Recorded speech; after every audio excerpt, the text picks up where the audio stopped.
so angry that my ex broke up with me, you know. I was like, oh my god, this like asshole broke up with me 2 weeks after I got burned. Like, how dare he? It's so horrible, blah, blah, blah, blah. So I got so angry that I said, Charlene Chu, you're gonna like blow the F up, man. You're gonna do so well, right? That this like mofo gonna be damn sad he dumped you. So in that way, like my anger drove me to just do good.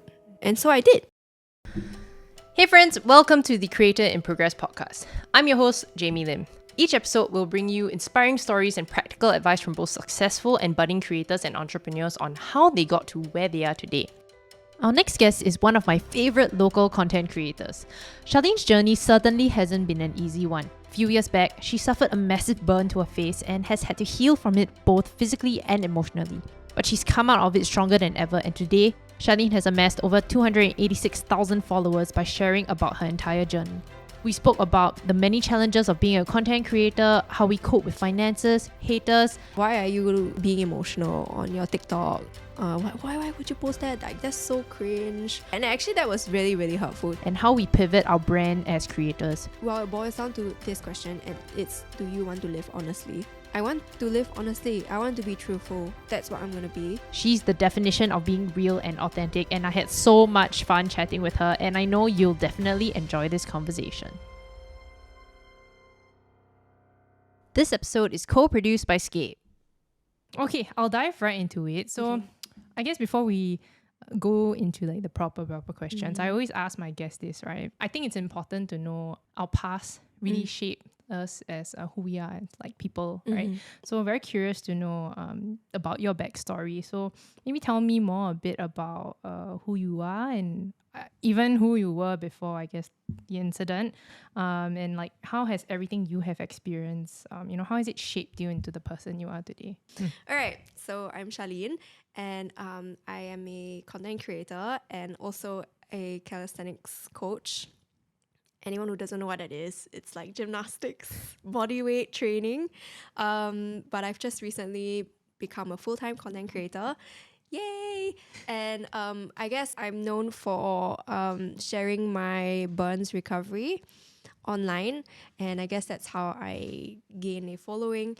It's been roughly 2.5 years, almost 3 years since my actual accident. So I was in Australia. I was living there for nearly 7 years. So I was very much like entrenched into Australian culture. And when I had to come back, it was because like, my ex-boyfriend broke up with me, and it was like a very heartbreaking and terrible time. But then actually deep down, like in hindsight, I know that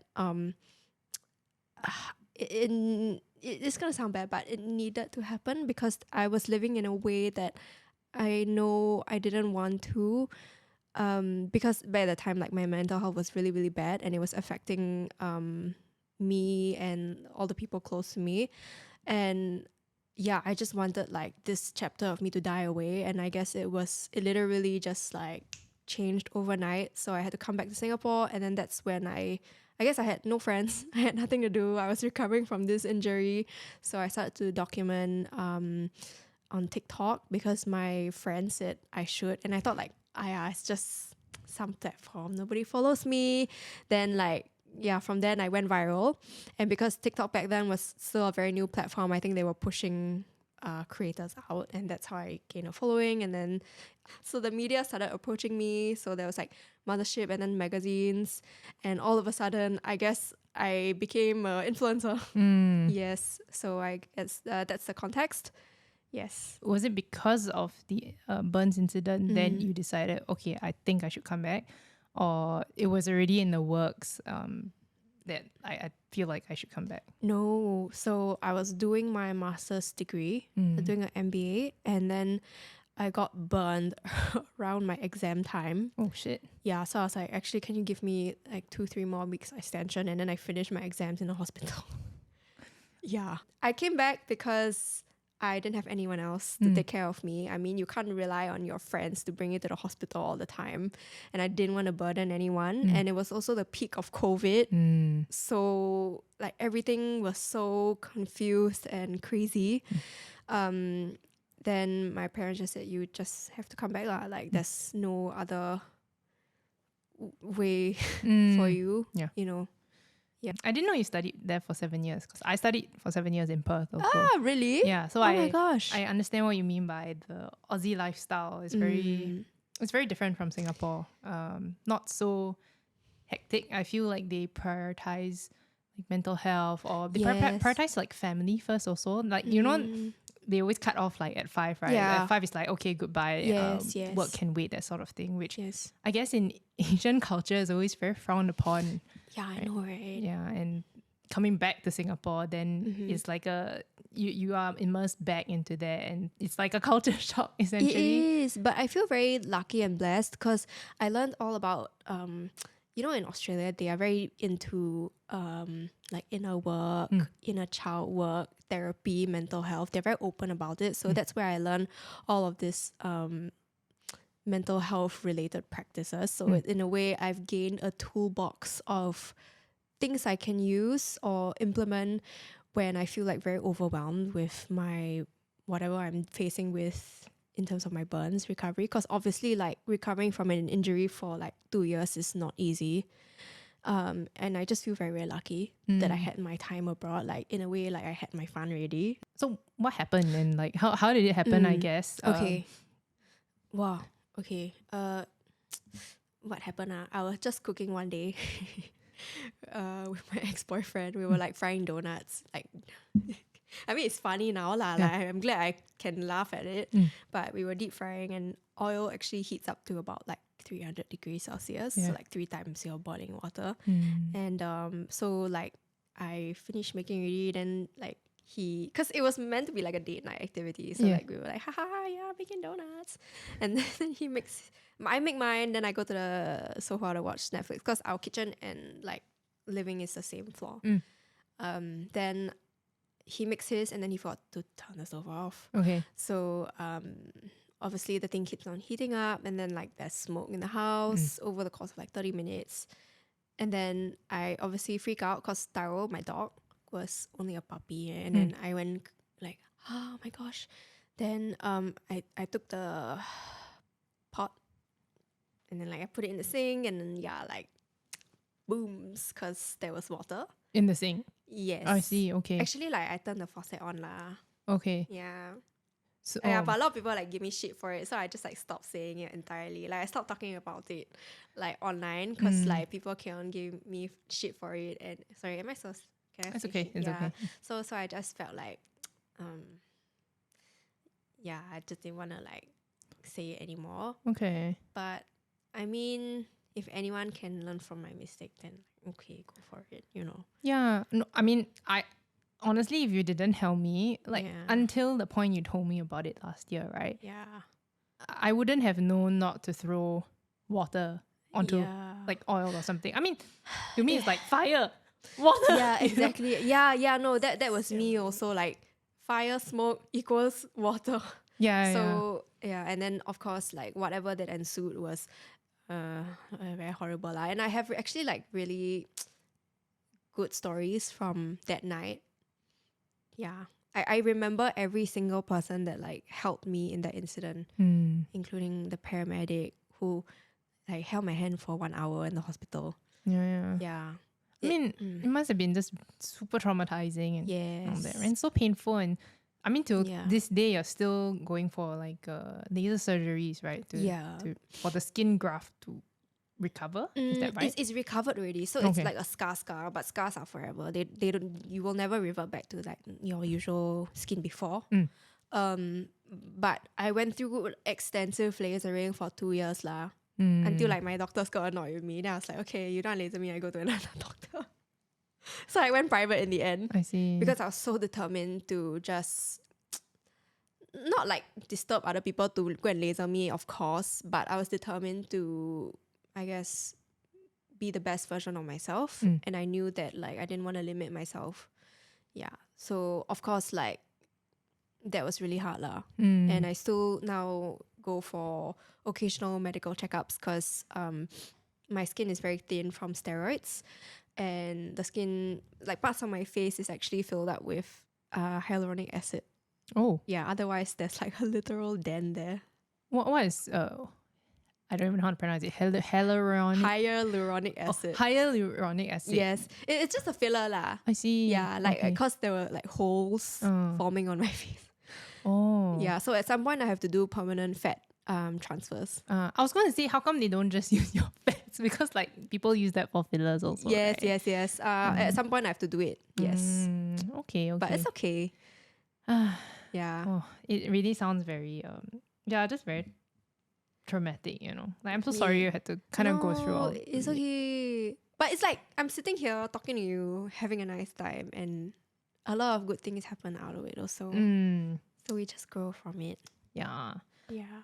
So I'm curious to know, right? Do you feel that sharing your journey on TikTok has also helped you to heal emotionally? Because we spoke about external healing or that physically healing, right? But I think it's the emotional bit that is tough. It's tough to heal it from the inside, right? So do you feel like sharing your journey on TikTok and all that has actually helped you heal? Yeah. Short answer, yes. But why do you think it's helped you heal? Because a part of me always knew that I want to make a difference, but I just didn't know how. I just felt like very small.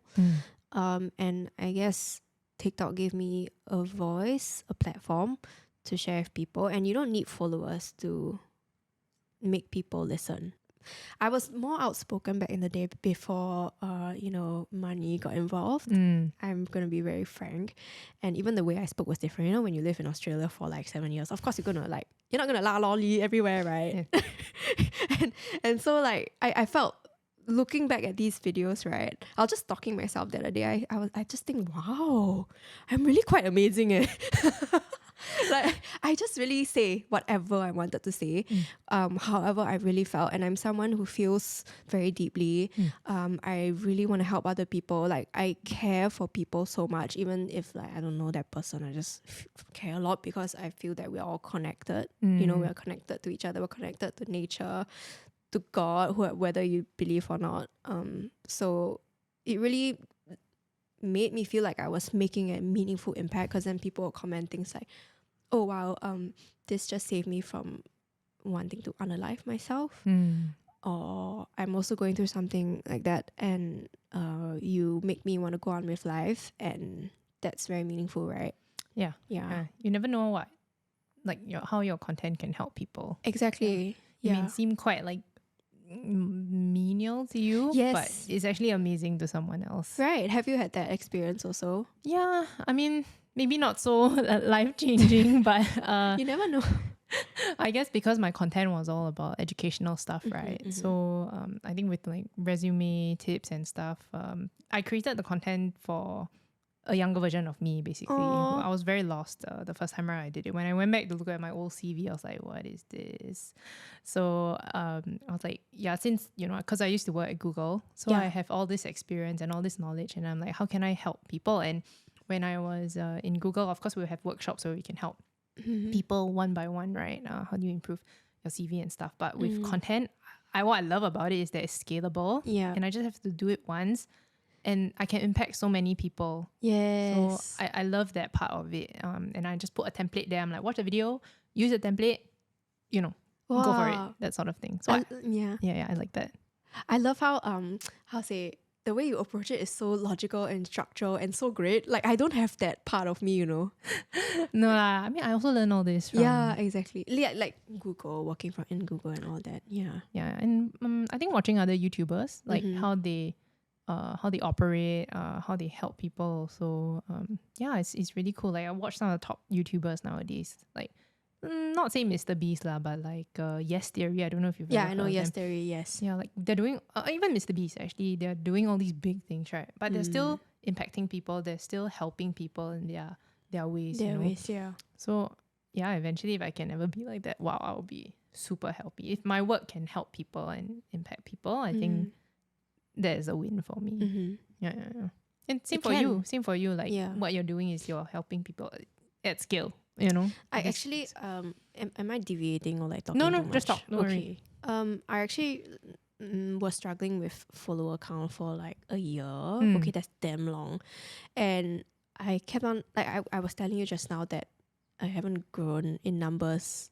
Maybe it goes up and down, but it's more or less just like that. And I think it's because people followed me for my burns, and then now I'm trying to pivot into something else. Exploring who I am, celebrating how multifaceted humans are. Like, you're not just interested in resume, you're also interested in like your poodles and maybe cooking, you know, all that kind of thing.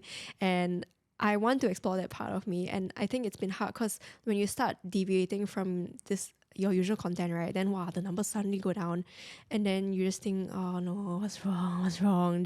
Then I will just give in to, okay, let's just make burns content again, because like that TikTok algorithm, like, this is the only way that you won't give me views. But I just, after a while, I got so tired of it. I just felt this is not aligned to me. I don't want to live like that. Okay, it's a really bad way to live. And so I guess got myself a creative, like someone to help me brainstorm and edit my videos, and to tell me, just stick to your guns. No, don't give in anymore. You know, you really gotta give this a fair shot, and you can't just like, rebranding doesn't take 1 week. It takes 1 year, 2 years, you know. Correct. Yeah. I feel you. Yeah. I am the Googler that left TikTok in 4 months. Like, everyone knows me for that. Exactly. And I mean, I'm grateful that has launched me into, or like launched my follower count a little bit. Yeah. Actually, that's how I found you.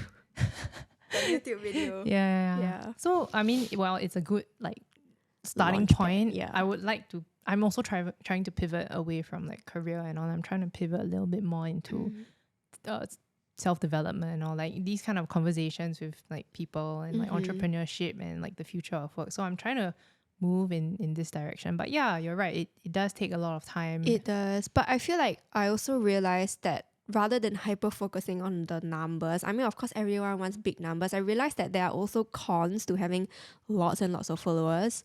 And like, for example, businesses expect you to, you know, bring the moon and stars to them, that kind of thing. And also, it's not really very focused. And I feel that the people who truly like you, maybe they're like very little only, but they are constant and they are your real followers, and you are doing the real influencing on them. Correct. Yeah. I don't know if you've heard of this article. It's by this guy called Kevin Kelly. Talks about your 1,000 true fans. Like, they'll buy anything from you, they'll listen to you, they'll take your word for it. Like, these are the kind of people you want to cultivate. Exactly. Like, so sometimes I'm like, okay, that's what I tell myself, like, build your community, build those who, you know, really, really like you as a person and respect your thoughts and things like that. Exactly. Yeah. Like, stay true to yourself, but it's so hard lah. Like, every morning I wake up, I'm like, help me, please. Come on, you can do it. You can do it. It's like that every day. Yeah, it's a balance, I guess, because we need to, with the brand deals and all that, we need to like balance it. Correct. Right? Yeah. I feel you. You have over 200,000 followers. How do you approach building and growing your personal brand in the digital space? And what strategies or tactics have you found effective for reaching and engaging with your audience? Well, okay, honestly, it's being absolutely transparent with my audience. And that's, I guess, my strategy, but it's just who I am as a person. I just think there's no shame in emotions. You know, like in Australia, they're very, it's okay to feel what you feel, that kind of thing. Yeah, and that's just me lah. Yeah, and I think what I brought to the table to Singapore is, stop suppressing, you know, all these things. It's normal to have these thoughts. It's okay to have these thoughts. It's okay to cry. You know, like I still get people asking me, why are you being emotional on your TikTok? Why would you post that? Like, that's so cringe. Or why would you write so much? Because actually I love writing. Yeah, I find that when I write a lot, it's where I feel maybe people feel my sincerity and they feel that they resonate with it. But then I even got my own sister like telling me, hey, you write too much lah. Can you just like stop? Really? Yeah. And actually that was really, really helpful. She told me, Yeah, my friends just think you write too much. Like, What do you mean you like, write too much? Like, cause I used to write really long captions on my Instagram, and that wasn't for anyone, but maybe like just for myself. Sorry, and maybe for someone who would resonate with it, cause I wanted to help like people who maybe would be in a similar position. And yeah, I even have family members telling me, "Hey, this is embarrassing," or "Oh, you write too much." Or just people say I'm cringe lah, you know.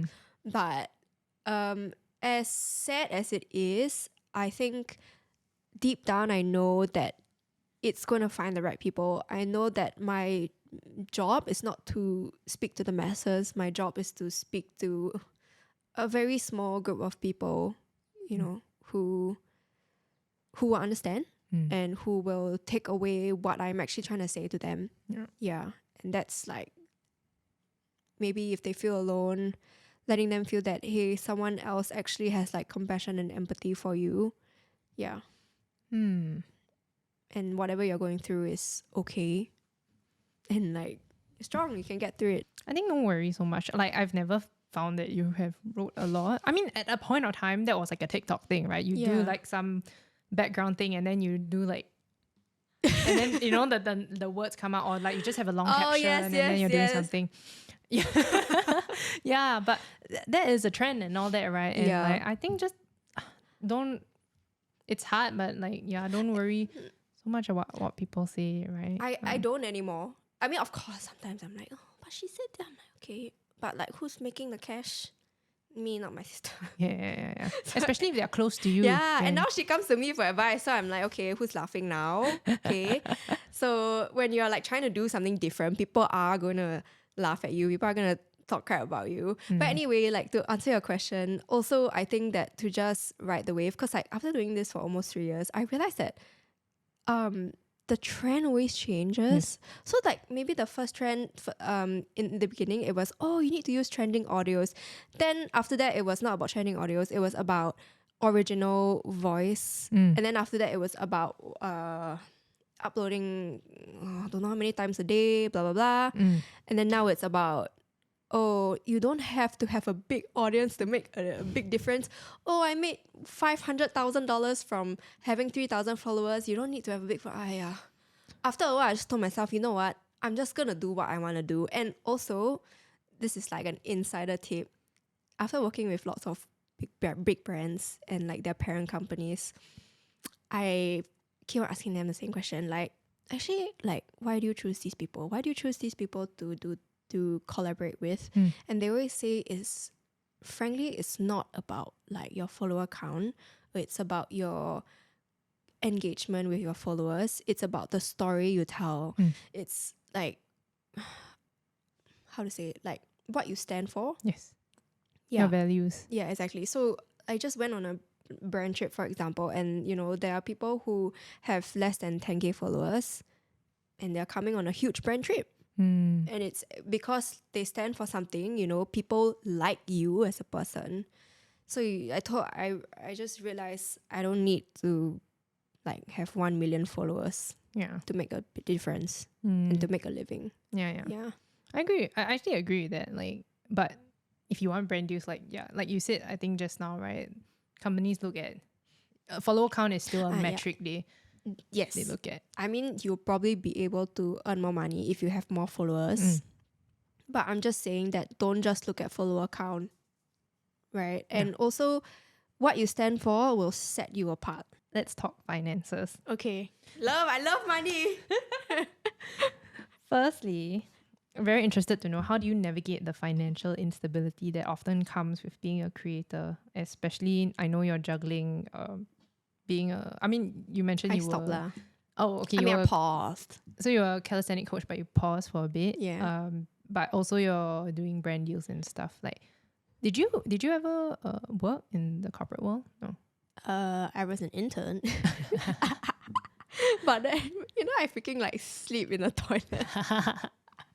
But that made me realize that I cannot do a desk job. I hate desk jobs. It's not for me. Yeah. I feel like I'm shriveling into nothing. So no, I've actually never been in the corporate world. I mean, I wouldn't rule it out. You know, maybe next time I'm more mature.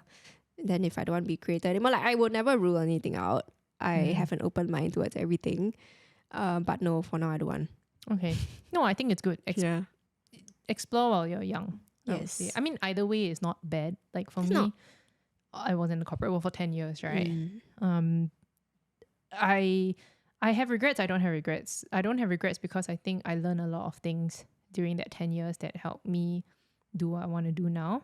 And again, like I've earned enough money so I can buy all Slay. the lovely equipment I like. Slay. Yeah. And this beautiful house. Thank you. Yeah, so that's the upside to it. But downside is like I feel like once I hit my 30s, it's true the energy drops quite a fair Don't bit. say that, leh. I mean, like, you know, I wish it wasn't the case, but we take longer to recover. To deal with the instability of being a freelance content creator, it's hard for everyone, of course, and it's something that I'm still trying to figure out. But I think having a 6 months emergency plan fund is always important, you know. You gotta plan your finances, and I use Seedly to track my Okay. what I spend also. So I know exactly what's going in, what's going out. Okay, that's so I know exactly what's going on with my finances. Yeah, so like don't just go and spend money like this. Yes. Yeah, it's important to actually, you know, have your emergency fund. But yeah, other than that, I would say to manage anxiety, for me, I exercise, I journal. I do the whole Andrew Huberman, you know, wake up, go and get sunlight, stretch, drink water. Like I've been doing that for a while now and it genuinely makes a difference. So your anxiety is completely up to you to manage. Yeah. And okay, I saw this quote, right, that says anxiety and overthinking is not trusting the universe or God, whoever you believe in, that it will provide for you. Yeah, you're not letting go. You think that you have control, but you're not letting go and letting the universe do its thing. So that's what anxiety is, and I completely agree with it. Yeah. So you just have to trust. Yeah, like you have to trust that things are working out for you. Of course, you don't just sit there and like, oh yeah, everything is working out for me. No, you have to take inspired action. Yes. And then believe that it will happen to you, you know. You talk about bending realities and all that. You believe in something so much, you tune into that situation or scenario or feeling so much that like reality has no choice but to bend into what you think. You know, those kind of like super delusional people. Yeah. Like that's a skill, you know, to be so delusional until it actually becomes real. Do you watch the Netflix documentary about the Anna? Yes, the one she was what's in her name? jail, Anna Kill. Yeah, the one that like she fake it till she make it lah. I mean like that's amazing, you know. But I forgot her name lah. I forgot the name of the show, but I think I know the one you're talking about. Yeah, but so she's very smart. yeah, I mean so I mean everyone is going through it lah, like pros and cons to everything. Anyway, for your second question, I think we've been through our fair share of receiving extremely late payments for work we have done, right, as content creators. So do you have any tips on how to ensure that we're being paid on time? Do you? Ask you first. I mean, I've heard things like, okay, let's do a 50% payment upfront first and then 50% once it's done. But generally, I feel when brands, at least for me, when brands approach me, they're on a very tight timeline. Yeah. So, and that's another gripe I have, I guess. I wish they give me a little bit more time. But I'm like, I haven't done the 50-50 thing yet. Oh, okay. Yeah, but I mean, that's one way I've heard to ensure at least you have a little bit of payment, right? If not, there are times where payment is delayed by 1 month, 2 months, and like, hey, this is our bread and butter, and you know, you don't pay us. Yeah. And I don't know what companies do or think, and I know they have finance as a schedule to run on and things like that, but I think it's very important that we continue to emphasize this, I guess, to brands and companies, especially more and more. I think more companies will want to work with content creators and influencers, right? Yeah. So how can we make them more aware, I guess, of this situation? Because partly it's a bit unfair to us as well, right? Yeah, it's completely unfair. Actually, I get very, very angry, and I think it's very disrespectful because, I mean, if you get somebody to, I don't know, fix your table, or something, usually you have to pay them first, no? Yeah. Where got people like, oh, I do the job so nice for you, and then, oh sorry, I forgot to pay you. Or sometimes they don't even pay you. How ridiculous is that? Yeah. Right? So I think for me personally, I haven't found a way to do it myself, but I got a manager to handle all my paid collaborations. So at least there's somebody to protect me and say, hey, you have to compensate her for her fair work and time.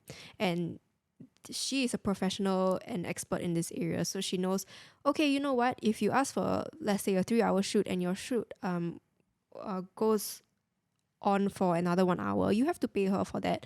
And these are already terms and conditions laid out.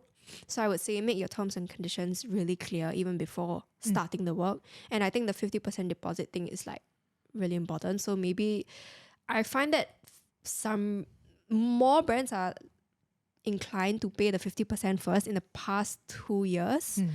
And if they don't, right, then it's up to you lah. Like, they usually pay in the end, just very late. Yeah. So I think it's up to you to whether you want to take that risk or not. But I think this was the center of our conversation that we had a while ago, and that's why we are so passionate in wanting to help creators. Like, I don't know, maybe we can like make a workshop about this. I don't know. But I'm also very keen to find out how other people do it. To be honest, I think everyone doesn't know. So, and I think the big content creators have managers. Yes, I agree. It's easier to... It's in a sense, it's easier to have a middle person because there's that you don't have that awkward conflict in a sense. So maybe eventually I will get a manager. I mean, I would like one. It's just at this point, I don't have enough yet to like, I feel like I don't have enough brands coming to me or anything like that for me to warrant like hiring someone. Okay. Yeah. Okay. So, I'll try the whole like late penalty fee thing. It has never worked for me lah, but maybe you can try. That's true. Say for every 1 day that you're late, 10% of the fee applies. That's true because in the contract, they also say if you are late, then you also... I like that idea. Give them what they give you, Ben. I like that idea. Yeah. We shall do that. We shall talk more about this. Yeah. I think it's a good idea. Okay, actually the next question I think we touched on. Have you ever felt defined or confined by the content that initially launched you into popularity? And how do you navigate pivoting and exploring new niches without losing connection to your audience? Wow. Okay, guys, I'm in the middle of it right now. I think my niche was what? Burn survivor and beauty and maybe a bit of fitness. And then now I'm trying to pivot into more like slow intentional living. I like fashion. I still like makeup and fitness, but it's not all of me. And burns, I mean, it's part of me, but like that's the last thing. When you think about Charlene Chiu, I don't want people to think, oh, burns. It's just more like it's helped me to become who I am today, but it's not who I am.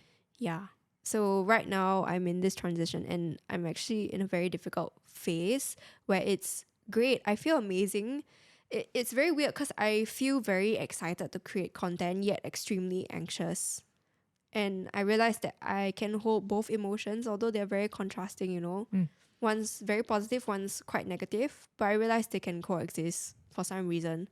And I just told myself that, I mean, you and I, we've been through a lot of hard things in life already. And I mean, if this were not to work out, then okay, we'll just move on to the next thing, you know. But at least you've spoken your truth. And I think the most important thing, like, okay, so my creative, not director, just someone who helps me with this whole transition, she told me, because I said, hey, I'm struggling mentally so bad. And I've been struggling for the last few weeks because, you know, to see the numbers go down when you speak your truth, it sucks because it feels like, is there something wrong with what I'm saying? And she said, well, it boils down to this question, and it's, do you want to live honestly? And I said, yeah, I want to live honestly. I want to be truthful. you know. So that's what I'm gonna be. And she said, yeah, you cannot compare yourself to other creators, because other creators, this applies to you also, right? Other creators, let's say skincare, they've done skincare for 5-10 years, and that's why their following keeps on growing, because they've been consistent this whole time. But people knew your story before, but they don't know your story now. So it's like you're telling an entirely different story. And it's like rebranding, you know. And then people have to get to know the new Jamie.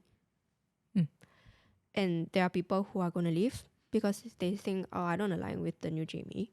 And there are going to be new people who come in because they think, wow, finally somebody who actually like talks about this, you know. And we are quite niche also. So I told myself, you know, it's going to take time to find your 1,000 true fans, followers. Yeah. I love that. I love that you're living so truthfully. Like, Yeah. I think we're quite similar in a sense where I also wear my heart on my sleeve. So if I'm upset, right, You know it. it's all over. You can see it on my face. Right. I've learned to pull back a bit, especially in the corporate world. It's like you have to learn how to pull back a little bit, right? But there was that point in time, like you know, and I was like, you just see it on my face. Yeah. But I mean, people think it's a bad thing. Sometimes I think it's just me being truthful, and like I'd rather people not lie to my face in that sense. So, but now I just take a step back, calm down, and then I go back there. Yes. Then it helps. But I like that you have that value. That, you know. I think like honestly, right, brands see through it also. They really do. Like I've spoken to the bosses of like big corporations, and like I feel that they are not dumb. They really, really look at your content, like how you're engaging with your community, your comments, all of that. I learned this thing that just because you don't see it happening for you now doesn't mean that it's not happening for you behind the scenes. True. It's just we need to learn how to be patient. Yeah, exactly. I'm very impatient. Yeah, same. I'm like, I want it now. Yeah, it's such a long game, I think, like content creation. Yeah. You've experienced the opportunity to work with huge makeup brands like Sephora. Maybe can you share a little bit more about how those opportunities came about? Honestly, right, when the email came, I thought it was a scam email. Because I thought, why me? Like, how is this possible? And I think it was at the time where, again, I was the most truthful. Like, I was me. And I said everything transparently like it was. And I think because people picked up on my story and they like it because it's unique, you know. Maybe they haven't seen someone who's come out like this before. You know, what person with scars on her face would want to say, hey, this is me. You know, all of me. And I think people like that, brands like that, because now the beauty space is shifting into, it's all about diversity, authenticity, what's your story, that kind of thing. You know, it's no longer about, we are just casting Caucasian people who are good looking and that's it. You know, now they care more about diversity and such. So I think it's a mix of luck and I don't know, like I'm a good person. Why wouldn't good things come to me? So being able to accept that with grace also. And I think also because like they like hire, I'm not sure if I can say this, but they hire PR companies and then like they would scout for people. And I'm not sure how it happens. But I think, of course, having visibility on any platform is like important, right? Yeah. So I think it's luck also lah. I'm also quite curious because at this point when I work with brands, they come to me, right? Have you ever gone out to scout for your own brand? Like say I really like this product. Now yes. Okay. Because I feel like I've built that credibility. But the way I built that credibility was also whenever I was present for shoots. I think I was very lucky because of course the big brands came to me. So in that way, like I'm very lucky. And when I was there, I would talk to people. I would take a genuine interest in who they were, what their names were. Like I always make a point to ask people what their names are, even the person who's just doing my makeup. Usually like nobody cares about them. Sorry. But it just feels like, you know, I make sure that everyone feels seen, and I make sure that I network. I mean, not in big scale events. Of course, I don't talk to everyone because I'm an introvert also. I get very tired. So yeah, like I just make sure that I talk to people, and you want to make yourself memorable in a way. Not saying that I'm super memorable, but at least I just want to also practice what I preach, you know. Yeah. If I really do want to make a meaningful impact, I have to make it offline also, not just online. Correct. Yeah. And so that for me is to make an impact on someone that I meet in real life. So I'm curious to know, what role does community play in your journey? And how do you navigate the challenges of the online spaces while prioritizing your happiness and mental health? Okay, I think people think that I'm like super happy and confident all the time, but actually, right, I become much more introverted, and I am sick a lot because I haven't figured out how to balance content and my health. But I will say that I'm very happy. I'm very happy to be in this creative space because I feel like it's truly what I want to do. What's that question? Well, I think the one you answered community. Yes. Okay. Community. Yeah. I think I used to overlook community a lot. I just like never really reply to people, and it's fine if you don't reply to people. But over time, like talking to brands, again, the whole how you engage with your community was really just standing out. It was just screaming at my face, like, engage with your community. So I was like, okay. So I started to like reply my DMs, and I would tell myself, okay, I would check in, do you feel energetically okay to reply? Because often people like emotional dump on me lah. Like they'll like, without even asking, they'll send me pictures of like burns, and and to me, like sometimes it's traumatizing to look at them, and Instagram will like blur the picture first, but I know like, or sometimes I keep lah, so I like, oh, what's this? Then I'll click on it, then it will show me like a picture of burns, and a lot of times people emotional trauma dump on me, and sometimes you may not be like ready to hold that space for them. So I think I'll just check in myself, and sometimes like I'll give shorter answers, or when I feel like it, then okay lah, like I'll give longer answers, but I'll still try to engage with them now. However, I'll just do it in a way that does not exhaust me. Yeah, because I really used to, write this whole paragraph to them, and then at the end of the day, I'm just, because the way I heal people, right, the way I feel that I heal people is through my energy. You know, different people heal differently. You know, some people give massages. Like massage is an incredible way to heal the body, and like trauma and all massages, like sound therapy, whatever. Or some people just give you their energy, and I feel like that's the way that I do it. And maybe like this is too complex for some people to feel into, but I just genuinely feel like, yeah, that's what I do. And so I've been more discerning of who I give my energy to.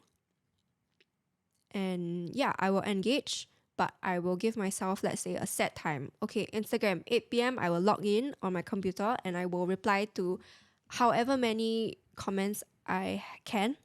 And then after that, I will try to switch off. Now I'm learning how to switch off because I can't. Because I think a lot, like I care a lot. And so now I'm still in that process of learning. Yeah, do you have any tips? I don't think I get that many DMs. What I feel, I mean, because I'm trying to build community as well, right? But I feel that a lot of the comments that come in are always very encouraging, which is great. And I always thank them for it, you know. But I don't know whether I thank them too much. Ask them a question back. This is a good tip that I learned. To create more engagement and more comments. I mean, like, honestly, yeah lah, like now that I'm pivoting, my comment also like very little, if not none. Okay, but I'll ask them a question back. If they say, oh, I love your video, then you say, oh, thank you so much. What did you like about it? Then they'll say, oh, I like that you were very in-depth about your explanation. They say, oh, then maybe try to make a conversation with them. So you get to know them, they get to know you. And then they just, wow, this creator replied to me, Yeah, like people feel happy, special. Yeah, so that's a good tip that I learned. Rather than just because I realized that I was tagging people too much also. Oh, great because content. I'm grateful, you know. I'm grateful. So yeah, but I'm like, but like comment more like. So ask them a question back. Okay, got it. But I have to say, I actually liked. I really liked one of your. I mean, I'm not a makeup person, of course, so I actually like your fitness content more. Thanks, girl. I think there was one about eating your veggies or something. I LOL at that one because I was like, oh god, I said I got it. Too. I was like, I got it. But it was funny, And then after that, you went into the exercise. I was like, I distinctly, I was like, I like that one. Right. Yeah. So like continue doing stuff like that, Because like you don't know what will resonate with people. Exactly. No, you're so right. Because like last time I very scared to make like dirty jokes. But actually I'm quite annoyingly like dirty minded.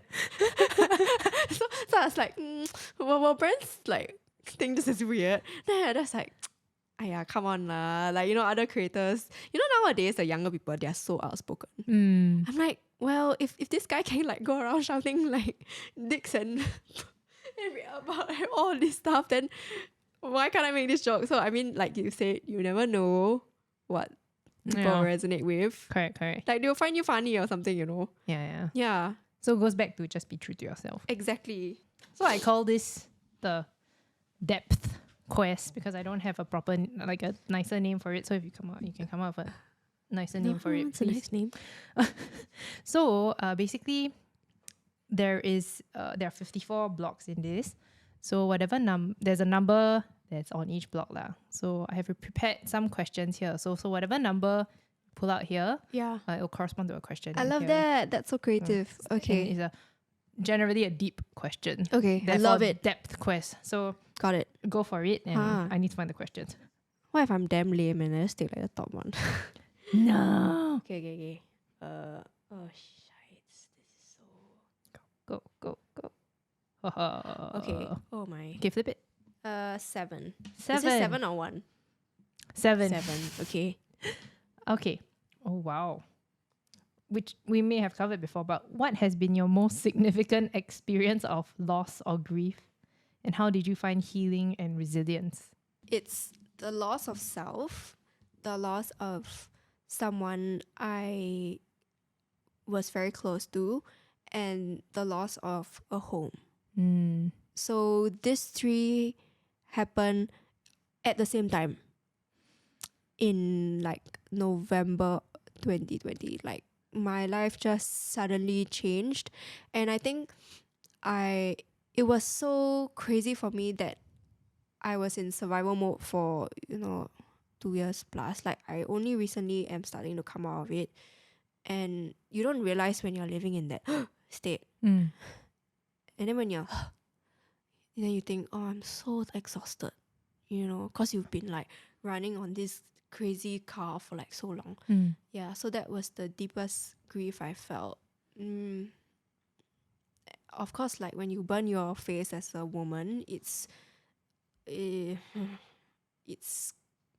don't know how to describe it. It's really like a loss of your identity lah, because you don't want to accept that that's what happened to you, and it's very confusing because skin grafts change, every month they look different, and there's an uncertainty like, will I even heal? And then of course, like loss of living in Australia versus Singapore is very different. So loss of that, loss of my home. I thought I put in a lot of effort into that home. It was rented, but it was still somewhere I called home. It was where like I got taro and all that stuff. Loss of friends, not lost lah, but I moved away, so I wouldn't see them anymore. How I dealt with it was, I think like TikTok helped me a lot in sharing, and I just said, okay, but I can just build myself again, lor. I mean, it's a new chapter. I can do it again. Yeah. So I just did it. And I think, of course, like meeting new people really helps. and then having all these brands that feel like they believe in you, no matter how small. I mean, at that time, you know, when you first start and then your first brand comes to you and then you think, oh my gosh. Yeah. You know. Yeah. That, and yeah, just having faith that, I don't know, like, I'm a very spiritual person. So I just knew that it's going to be fine. And actually, like, a part of me was very angry. I would say that anger is not bad.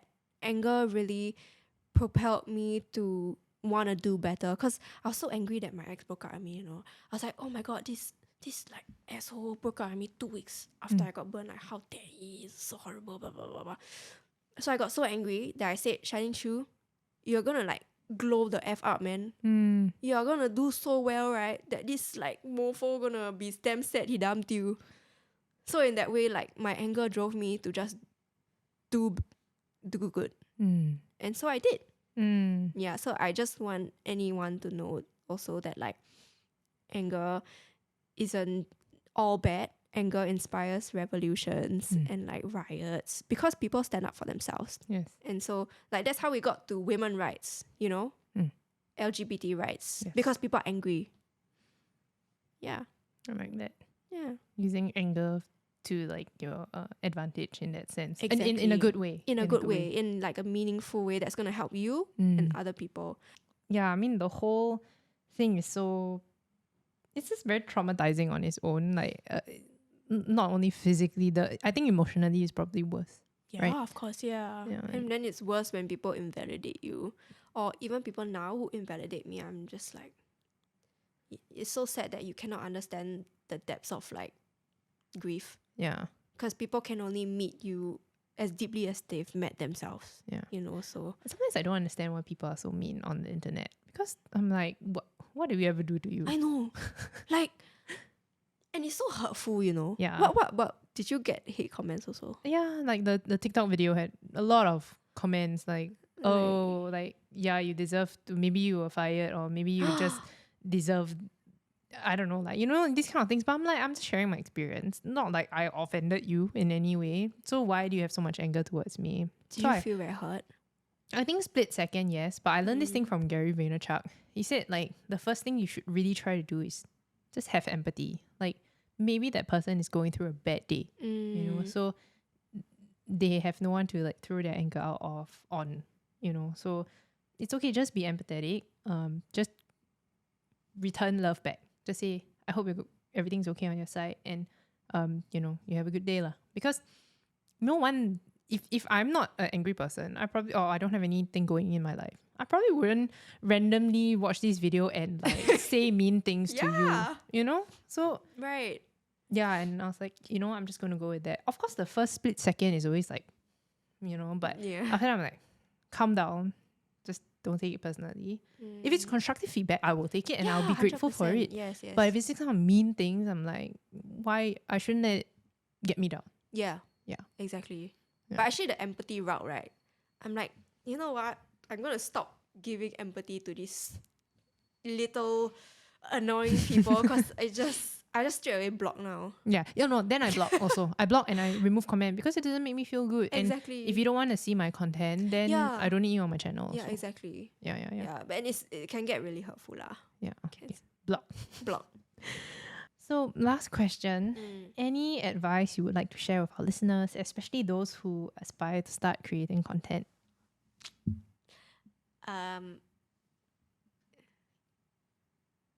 I would say,